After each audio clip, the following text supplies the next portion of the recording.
So there's been some talk that JCPS is moving the goalposts with this decision. I want to be clear, that is not the case. From the beginning of the restart, the Department of Education and KHSAA had guidelines saying that if a county goes into the red zone, athletics should be suspended.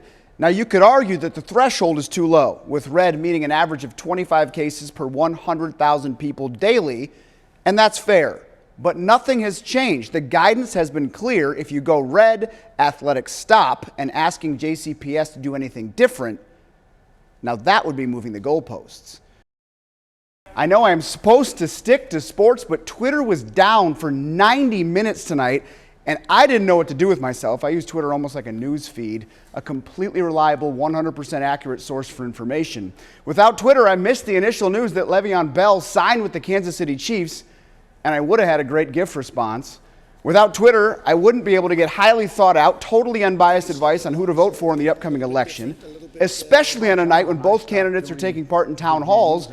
And without Twitter, my friend Nick had the longest, most frustrating, productive hour plus he's had in years. And I hear you, Nick. I almost had to call home and talk with my wife to kill time. Without Twitter, I wouldn't even know about the Stick to Sports movement, so thank goodness for Twitter, and I know stick to sports, right? So I will. The cheating Astros still have a pulse, facing elimination for a second straight night. Houston survived thanks to a Carlos Correa walk-off home run in the bottom of the ninth. The Astros beat Tampa Bay 4-3 and trail in the series 3-2. Game 6 is tomorrow night. I don't know if he knew what pitch was coming or not before he hit that. It's always possible. It's always possible. Can you imagine there was a day before Twitter? I can't. We would all be so productive. I find myself addicted, sitting there hitting refresh, and then nothing was coming up for 90 minutes. I'm still a little... Are you itching? I was lost. Yeah. An interesting day, to say the least, here in Greensboro, one that started with the idea that we would play basketball. We then saw the ACC tournament canceled, only to ultimately see the NCAA tournament canceled, which really completed a couple of days in the sports world that's almost unfathomable. Yeah, a surreal day. We got here and went to a press conference with ACC Commissioner John Swofford, and he said the games would go on today with minimal spectators here. Came out on the court, Florida State and Clemson were warming up, and then we started getting messages that the Big Ten canceled, the SEC canceled, and the ACC came around, and no games now, no games for the rest of the season. We caught up with ESPN analyst Jay Bilas, who's been around college basketball for a long, long time. He agrees this has been a weird couple of days, but ultimately says the right decision was made. It's horribly disappointing for the players and the coaches and the fans who've worked so hard to play for a national championship. But this is a pandemic. The World Health Organization called this a pandemic on Wednesday.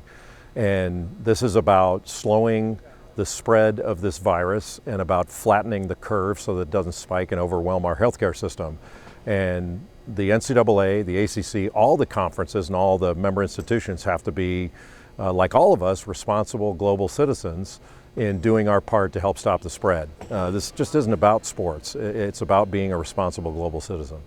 For the teams we covered, this is obviously a tough blow. Louisville and Kentucky would have been looked at as contenders in this tournament. Western Kentucky would have had a chance to play into the tournament in their conference tourney.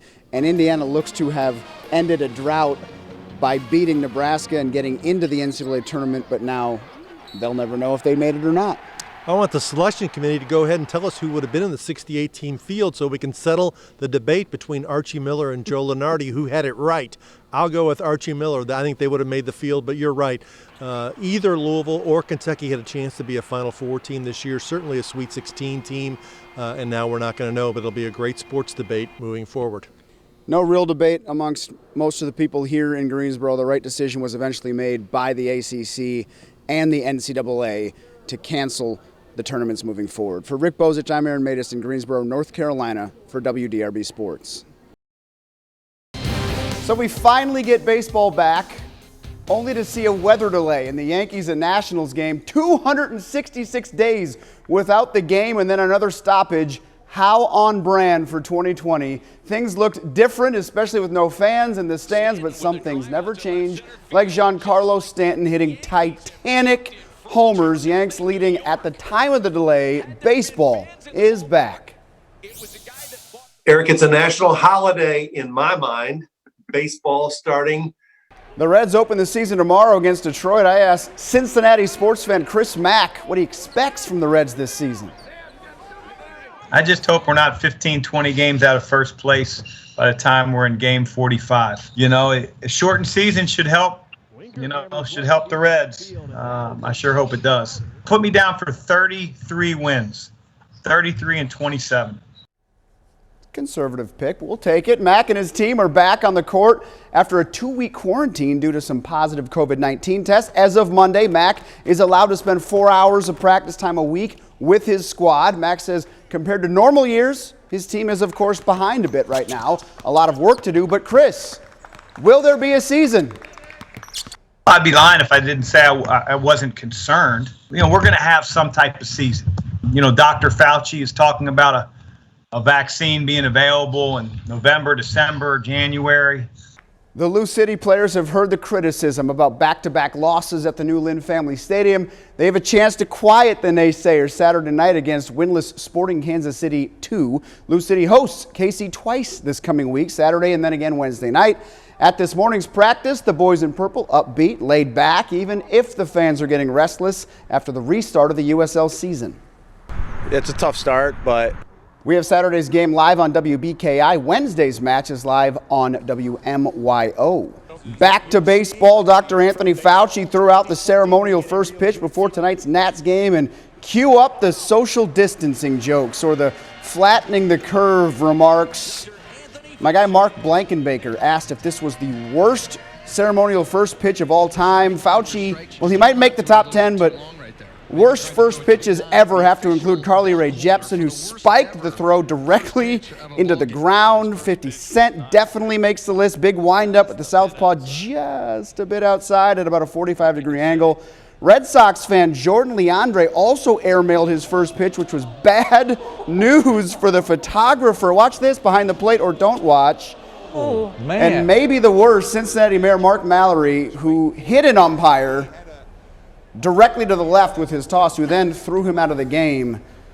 Mayor Mallory wanted a redo and was not granted it for the safety of everyone involved. Do you think he wasn't intending to hit the umpire? I mean, the one time in your entire life you can hit a major league umpire and nobody says anything. I saw someone say, why would you agree to a ceremonial first pitch if you didn't know how to throw a baseball? I wouldn't do it. No way. Because this lives on YouTube forever. Oh, wow.